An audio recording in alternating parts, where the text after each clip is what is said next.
Пресветата и преблагословена наша владичица Богородица Марија денеска се преселува со својата душа во Божјата радост. Но не само што се преселува со својата душа во вечната радост кај нејзиниот син и Божиот син, туку таа воскреснува и со своето тело. Та потполно како и пред нејзината смрт, таа заспивајќи и будејќи се, преминува потполно и со своето тело во новиот живот, не губејќи ништо од претходното свое битисување во светот. Та ние не го прославуваме упокојувањето, туку го прославуваме успението, нејзиното преселување од земниот свет во небесниот. Денеска нејзиниот син и Господ наш Исус Христос доаѓа од небото за да ја дочека својата мајка во својата преградка. Ова нејзино успение е само премин од земниот свет во небесниот свет. Во денешниот празник се сеќаваме на прекрасната слава со која се здобила мајката Божја. Господ Исус Христос не дозволил телото на својата мајка да пропадне во природата, туку исто како и своето тело го воскреснува. Марија е царица Божја. Марија е таа која го спојува небото со земјата. Марија е поширока од небесата. Марија е нашата духовна мајка, та затоа и овој празник го празнуваме со восхит, со радост и трепет. Какво чудо! Родилката на Богочовекот се погребува денеска во гроб. Во Гециманија е положено телото на Марија. Ангелите се в чудо невидени и ја обкружуваат мајката Божја. Таа која беше престол Божи на земјата, денеска се упокојува и ја полагаат во гроб. Сите ангелски чинови на небесата ја слават пречистата. Сите плачат на земјата поради нејзиното упокојување, но воедно бива радост на небесата за нејзиното пристигнување во рајот. Сите ја прославуваат мајката наша духовна. Денеска царицата Богородица застанува од десната страна на својот син, облечена во преукрасена, прекрасна небеска облека. Денеска Богородица вкусува телесна смрт, но пак после тридневниот престој во гробот, Марија бива воскресната и вознесена на небото со силата на Седржителот Господ, кој постана нејзин син. Ти, која го роди животот и Створителот на Вселената, денеска умираш, но после 3 дена преславно воскреснуваш. Ангелите слават, луѓето се веселат. Ти си таа која им даваш духовна радост и подкрепа на верниците. Слава на Твоето вознесение, милостива Мајко Божја.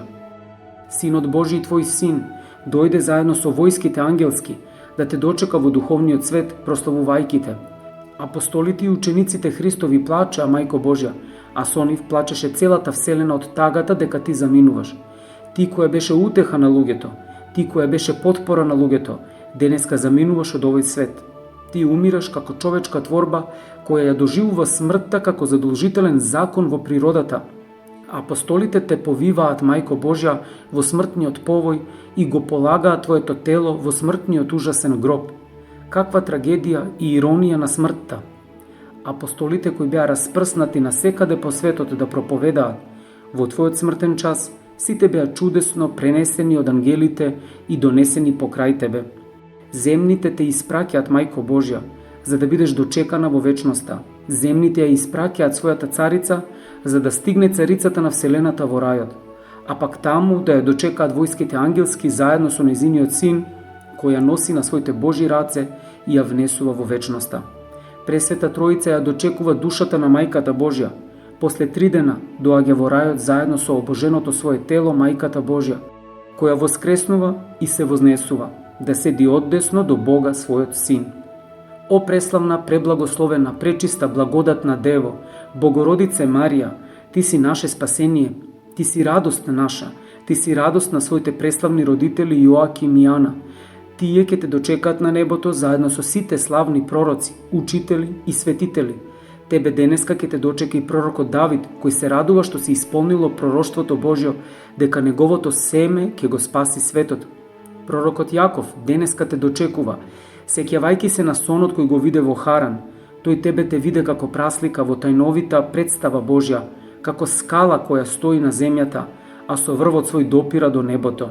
Ангелите Божи слегуваа по таа скала и се качуваа, а на таа скала стоеше и самиот Господ, кој му зборуваше на пророкот и праотецот Јаков. Ти, Богородице, ја символизираше таа скала преку која се споени земјата и небото. Затоа во секој храм Божи Тебе те иконизираме во апсидата на олтарот, на цветата литургија, како ширшаја, поширока од небесата. Ти си мостот по кој што минуваат земните на небото. Ти си топла молитвеница пред Твојот Син и Господ за сите луѓе. Ти си таа која го молеше Господа Исуса на свадбата во Кана Галилејска, кога се потроши виното. Ти си заштитница на монасите и нивно си спасение. Прославувајќи го споменот на великиот светител Јоаким Осоговски чудотворец, ние ја прославуваме Света Троица.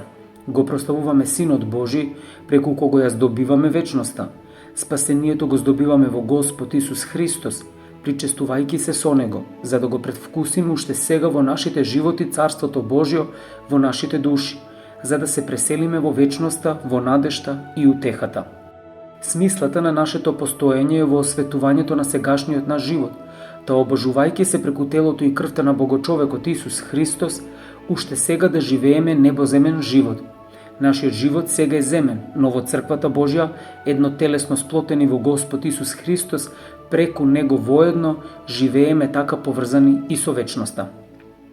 Светиот Јоаким Осоговски чудотворец е бедем на македонскиот народ. Бедем во верата, затоа што ние сите притекнуваме за помош и заштита кон Него.